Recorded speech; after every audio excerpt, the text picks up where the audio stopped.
الحمدللہ وحدہ والصلاة والسلام علی من لا نبی بعدہ اما بعد فاعوذ باللہ من الشیطان الرجیم بسم اللہ الرحمن الرحیم۔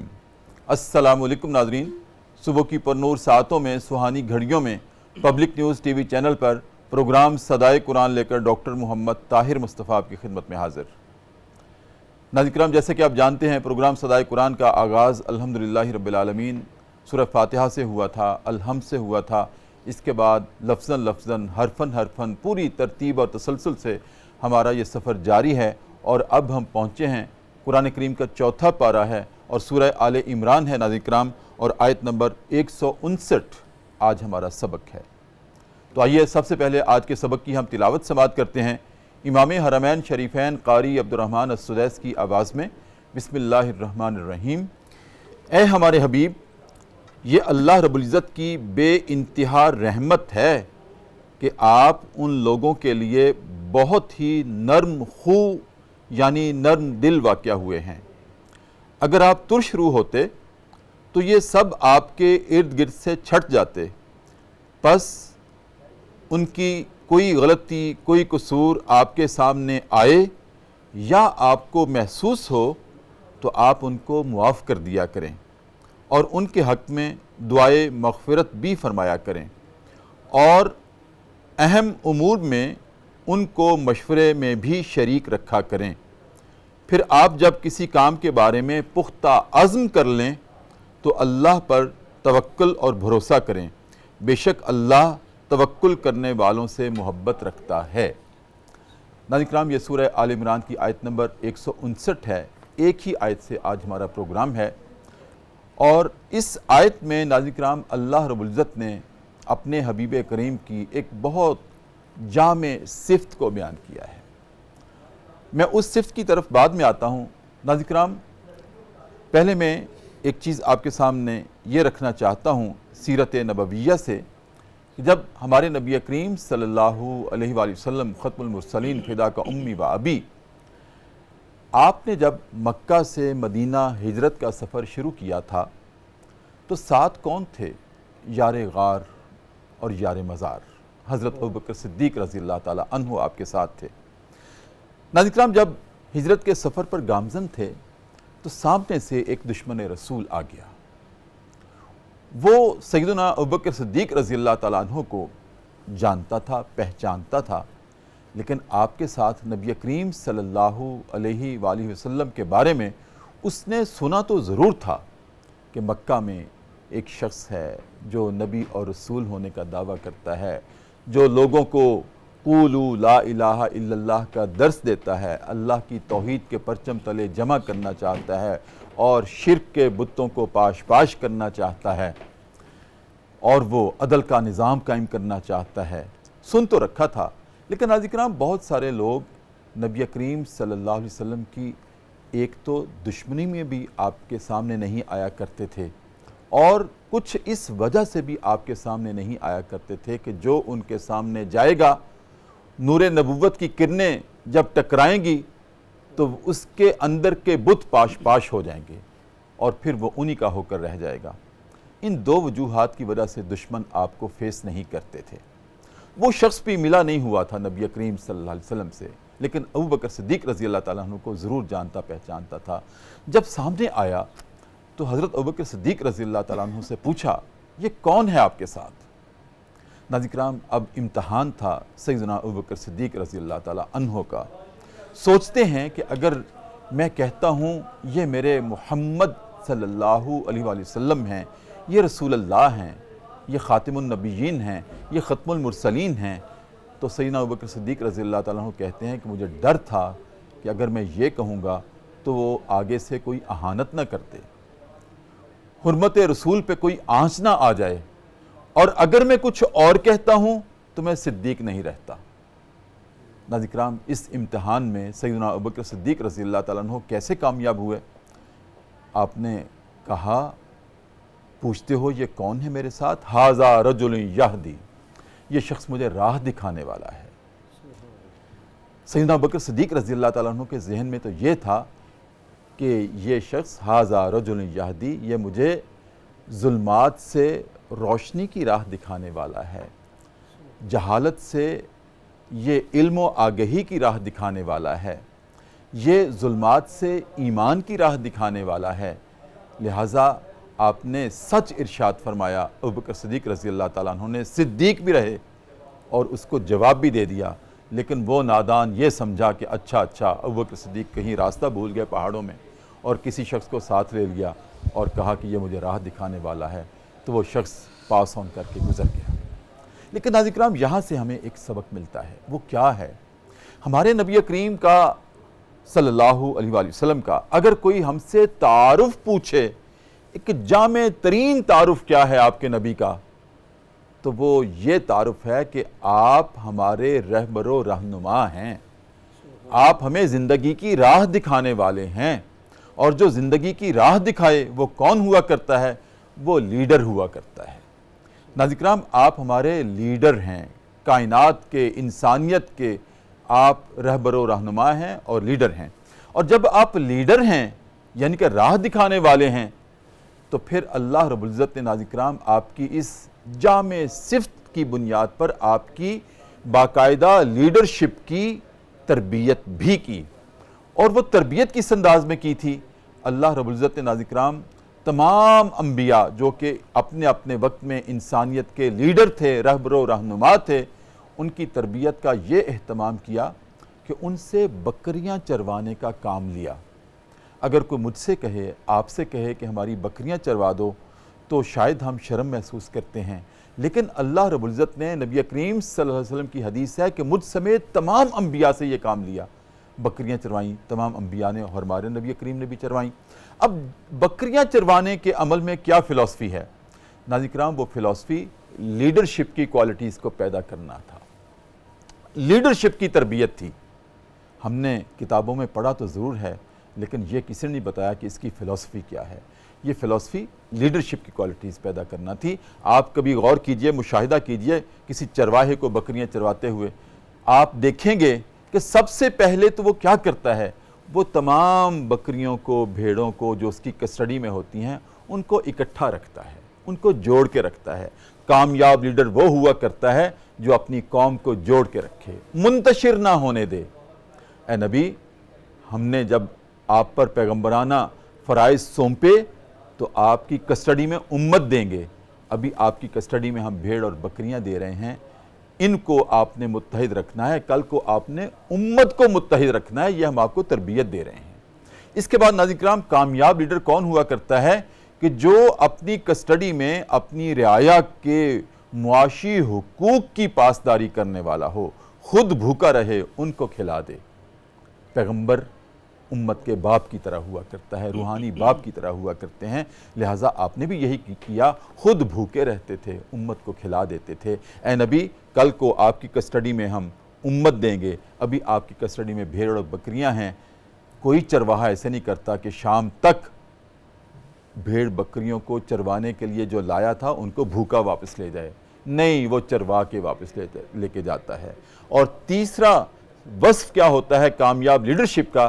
ناظرین کرام، کہ وہ مد و جزر میں، مشکل اور آسان حالات میں وہ صبر کرتا ہے اور اپنی امت کو صبر کا درس دیتا ہے۔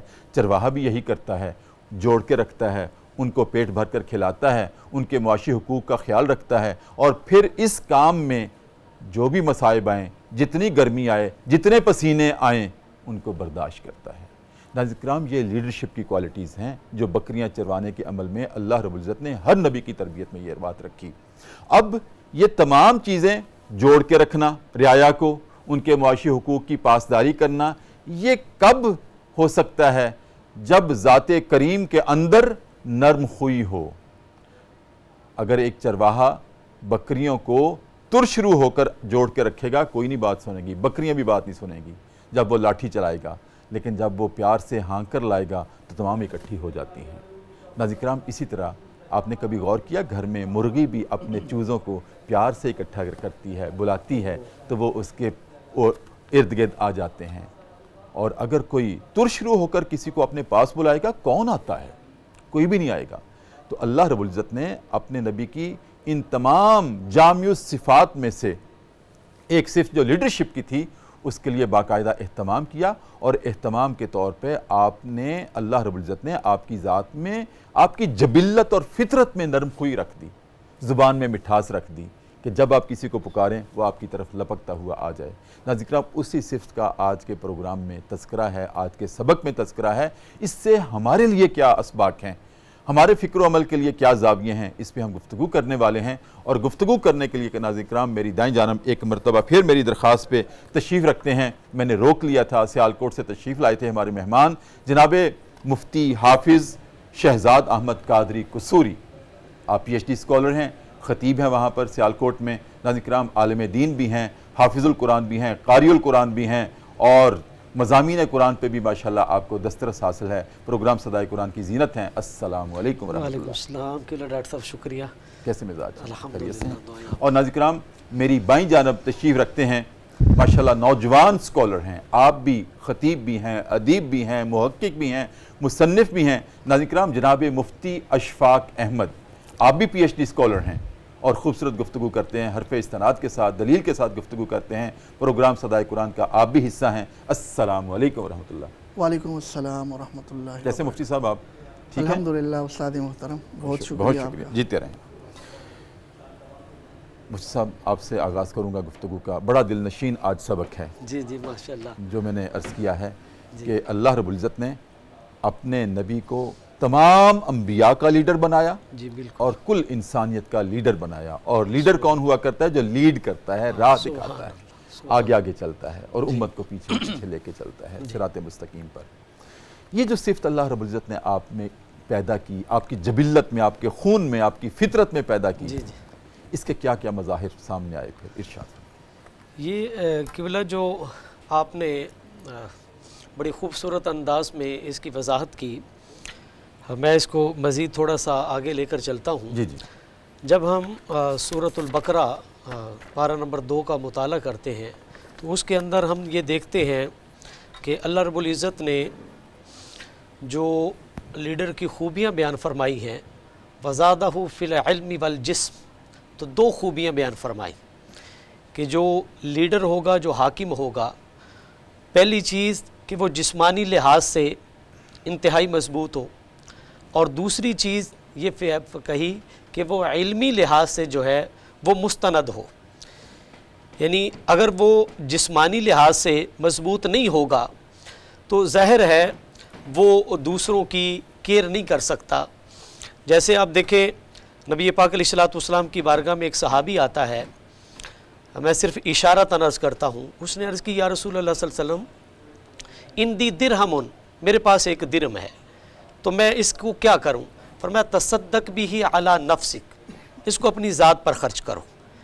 پھر دوبارہ عرض کی یا رسول میرے پاس ایک اور ہے، کہا تصدق بھی علی زوجک، اس کو اپنی بیوی پر خرچ کرو۔ تیسری دفعہ عرض کی یا رسول میرے پاس ایک اور بھی ہے، فرمایا تصدق بھی علی ولدک۔ چوتھی دفعہ عرض کیا تو فرمایا کہ اب تمہیں اختیار ہے، جہاں تمہارا دل چاہے خرچ کر لو۔ اب پہلی جو چیز اس پر غور کریں تو وہ کہا کہ اپنی ذات پر خرچ کریں۔ تو ظاہر ہے جب انسان اپنی ذات پر خرچ کرے گا، وہ صحت مند اور تندرست ہوگا، تو یقیناً وہ اپنے بیوی، بچوں اور دوسروں کی دیکھ بھال جو ہے وہ کرے گا، اور وہ ان کو بہتر اور احسن طریقے سے لے کر چل سکتا ہے۔ تو اسی طرح ایک لیڈر جب جسمانی طور پر صحت مند ہوگا اور نفسیاتی طور پر جو ہے وہ باوقار ہوگا، تو وہ زیادہ احسن اور عمدہ طریقے سے اپنی رعایا کو، اپنی پبلک کو لیڈ کر سکتا ہے۔ اور دوسرا a little knowledge is a dangerous thing، name came خطرہ جان، نیم اللہ خطرہ ایمان۔ تو دیکھیں جب لیڈر کے پاس علم نہیں ہوگا تو ظاہر ہے اس کے پاس دلائل نہیں ہوں گے۔ جی بالکل ٹھیک۔ جب دلائل نہیں ہوں گے تو وہ اپنی پبلک کو اس طریقے سے لیڈ نہیں کر سکتا جس طریقے سے اسے لیڈ کرنا چاہیے۔ مفتی صاحب آپ کی اجازت سے مفتی صاحب کو بھی شرکت گفتگو کر لیں۔ مفتی صاحب، جناب مفتی شہزاد صاحب نے خوبصورت انداز میں ایک لیڈر کی وجاہت، علمی وجاہت اور جسمانی وجاہت پہ گفتگو فرمائی۔ کلام اللہ یہ بیان کر رہا ہے کہ لیڈرشپ میں سب سے بنیادی چیز نرم خوئی ہونا ہے، نرم دل ہونا ہے، سافٹ کارنر رکھنا ہے، اور زبان آپ کے قول آپ کے فعل سے نرم خوئی جھلکتی ہوئی نظر آئے، سبحان اور جو نبی کریم صلی اللہ علیہ وسلم کو ہمارے لیے نمونہ بھی بنا دیا۔ کیا شاید فرمائیں گے آپ کی نرم خوئی کے بارے میں کیا مظاہر سامنے آتے ہیں؟ بسم اللہ الرحمن الرحیم۔ سب سے پہلے تو استاد محترم آپ کا بہت بہت شکریہ کہ ایک بار پھر آپ نے ہمیں موقع دیا کہ ہم ایک دو خیر کے بول آپ کے اس بڑے اسٹیج کے ذریعے سے آگے پہنچا سکے۔ اللہ تعالیٰ آپ کو جزائے خیر سے نوازے۔ آمین۔ نبی اکرم صلی اللہ علیہ وسلم کی جو صفت اللہ تبارک و تعالیٰ نے اس آیت کریمہ میں بیان کی ہے کہ آپ نرم دل ہیں اور آپ کی گفتار میں سختی نہیں ہے، آپ کا قلب مبارک اس میں سختی نہیں ہے۔ بالکل، یہ ایک صفت نبی اکرم صلی اللہ علیہ وسلم کی ذکر کی، اور اس موقع کی مناسبت سے ذکر کی کہ موقع غزوہ احد کا ہے، جہاں پر صحابہ کرام سے ایک بہت بڑی لغزش سرزد ہوئی تھی، اور اللہ تبارک و تعالیٰ نے جیسا کہ اس سے پچھلی آیات میں ہم اس کو اجتہادی جھول کہتے ہیں۔ جی، جی، اور اللہ تبارک و تعالیٰ نے اس کے حوالے سے یہ اعلان بھی کر دیا کہ ہم نے معاف کر دیا۔ جی، تو وہ ایک الگ بحث، اس پر پہلے آپ کے پروگرام میں تفصیلاً بات ہو چکی ہے۔ جی، جی، تو اس نرم دلی کے حوالے سے جیسا کہ آپ نے عرض کیا کہ ایک لیڈر کے لیے، اور آپ نے بہت اچھی مثالیں بھی دے دی کہ ایک لیڈر کے لیے نرم دل ہونا اور نرم گفتار ہونا، خوش اخلاق ہونا، یہ ایک ضروری امر ہے، بنیادی اور ضروری امر ہے۔ لیڈر وہ کامیاب نہیں ہو سکتا جو تندخو ہو، اور لیڈر وہ کامیاب نہیں ہو سکتا جو بد اخلاق ہو۔ لیڈر وہ کامیاب نہیں ہو سکتا جس کے بول میں، جس کے لہجے میں ترشی ہو، سخت دلی ہو، ترش روئی ہو، اور وسیع و ظرفی اس کے اندر نہ ہو۔ جی، تو یہ لیڈر کی ناکامیوں میں سے ہے، اور ظاہر ہے نبی اکرم صلی اللہ علیہ وسلم اکمل الخلائق ہے۔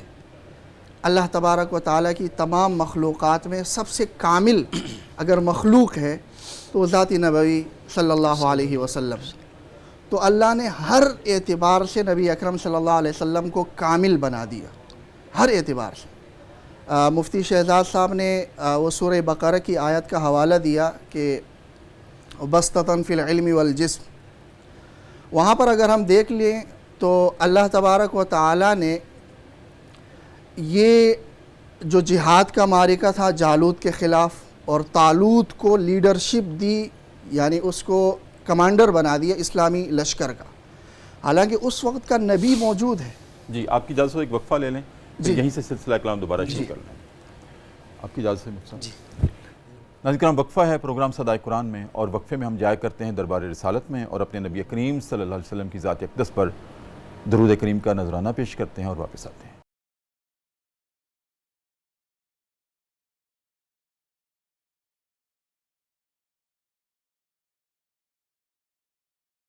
وقفے کے بعد ناظرین کرام دوبارہ آپ کی خدمت میں حاضر ہیں۔ صبح کی پر نور سے آتے ہیں، پبلک نیوز ٹی وی چینل ہے، ہمارا پروگرام ہے صدائے قرآن، جس میں الحمدللہ رب العالمین ہم نے الحمد سے یہ سفر شروع کیا تھا، اور لفظاً لفظاً آپ کو صدائے قرآن دی، اور آپ نے اس پہ لبیک کہا۔ ناظرین کرام، آج ہم پہنچے ہیں، قرآن کریم کا 4تھا پارہ ہے، اور سورہ آل عمران کی آیت نمبر 159 ہے جو ہمارا سبق ہے۔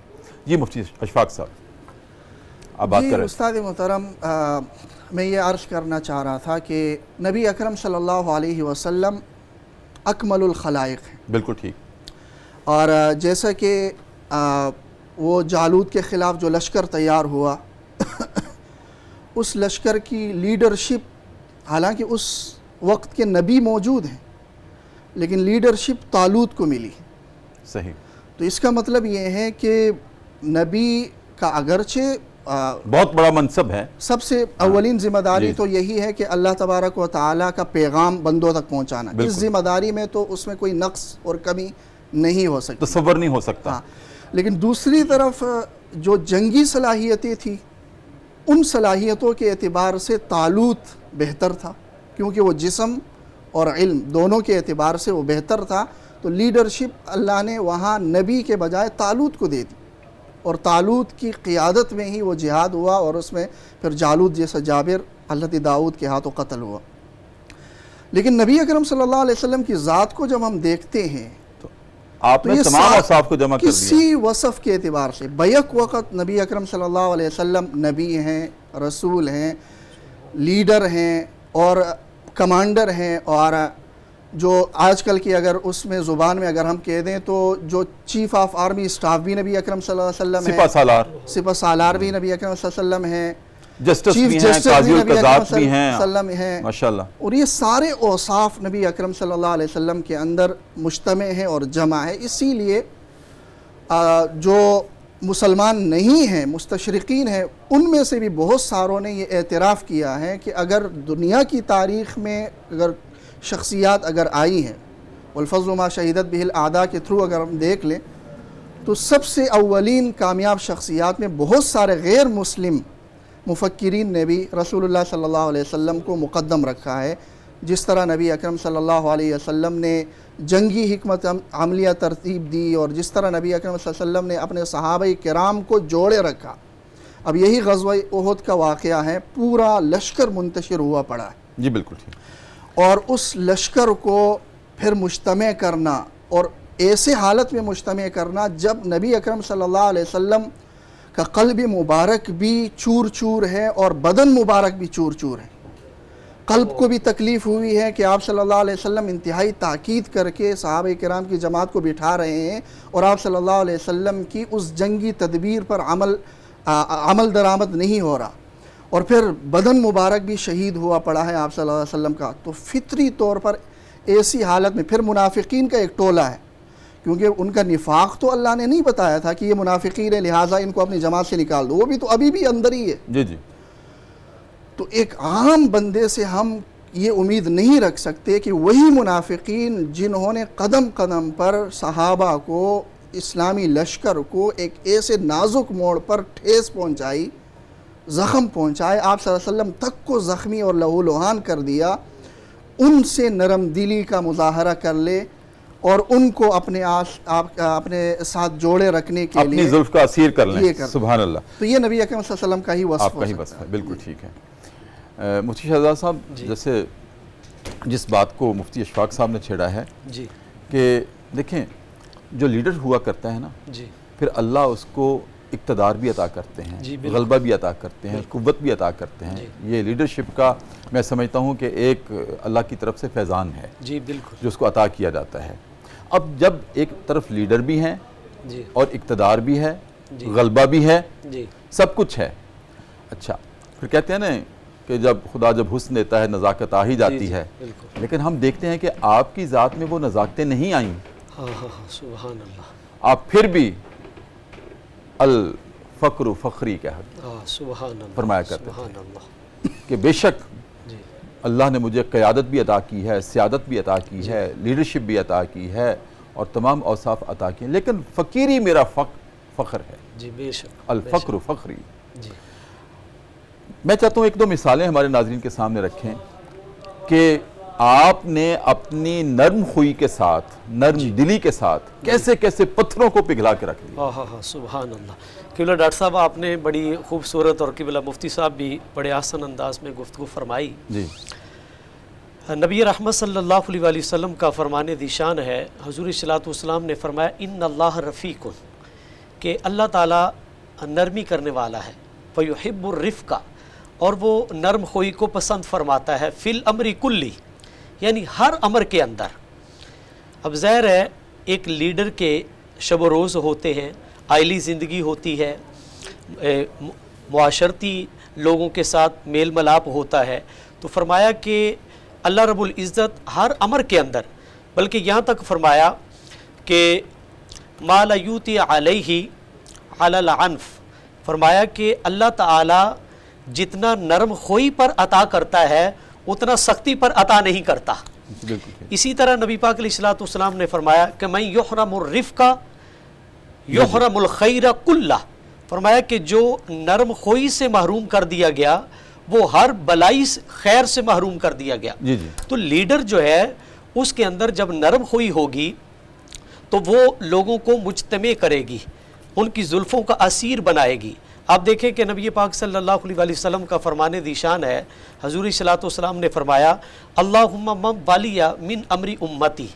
جب اللہ رب العزت کسی شخص کو قوم کا لیڈر یا حکمران بناتا ہے اور وہ لوگوں پر فشق علی فشفق علی, اور وہ لوگوں پر نرمی کرتا ہے, تو پھر اللہ تبارک و تعالیٰ بھی اس کو اپنی بارگاہ میں پسند فرما لیتا ہے.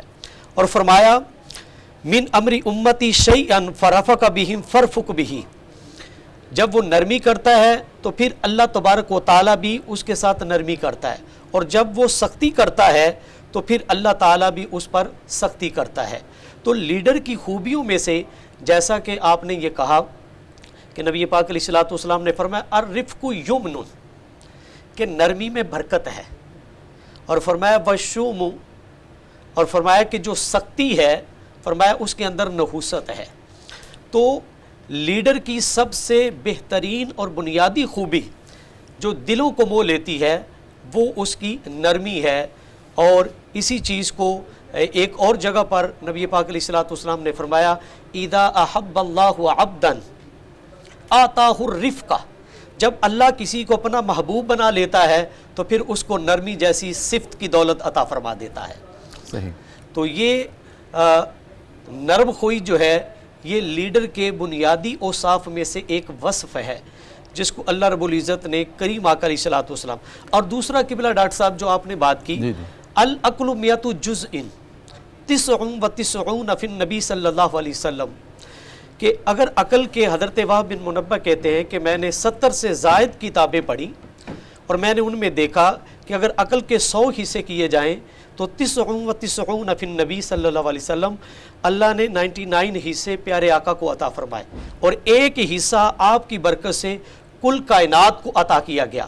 تو ظاہر ہے جب عقل کے اس اعلیٰ مقام پر حضور صلی اللہ علیہ وسلم فائز ہیں کہ آپ کی برکت سے یہ جو عقل سلیم کا جوہر تمام ہے سب کو دیا گیا. تو اگر تمام انبیاء علیہ السلام کی سیرتوں کو دیکھیں تو ان کے اندر نرم خوئی کے جوہر تمام کس قدر اعلیٰ تھے. تو پیارے نبی صلی اللہ علیہ وسلم تو ان تمام کے نبی ہیں. جیسے حضرت ابو ہریرہ رضی اللہ تعالیٰ عنہ کہتے ہیں سید الانبیاء خمسہ و محمد سید الخمسہ, کہ تمام نبیوں کے سردار 5 نبی ہیں اور ہمارے نبی ان 5 کے بھی سردار ہیں. تو نرم خوئی تو ہر اللہ کے نبی کا وصف ہے. تو پیارے نبی صلی اللہ علیہ وسلم تو تمام نبیوں کے نبی ہیں. تو اللہ تبارک و تعالیٰ نے بدرجہ اتم آپ صلی اللہ علیہ وسلم کو نرم خوئی کا پیکر اور نمونہ بنایا تاکہ امت اور اطراف و اکناف کے لوگ کریم آقا علیہ الصلوۃ والسلام کے گرد جو ہے وہ پروانے کی طرح جو ہے وہ جمع ہو جائیں اور نور نبوت اور نور ایمان کے فیض سے اپنی جولیوں کو منور کر سکیں. سبحان اللہ. اس آپ کی اجازت سے پھر ایک وقفہ ہے. جی ناظرین کرام, ایک مرتبہ پھر وقفہ ہے پروگرام صدائے قرآن میں, اور چلتے ہیں دوبارہ دربار رسالت میں اور اپنے نبی کریم صلی اللہ علیہ وسلم کی ذات اقدس پر درود کریم کا نذرانہ پیش کرتے ہیں اور واپس آتے ہیں.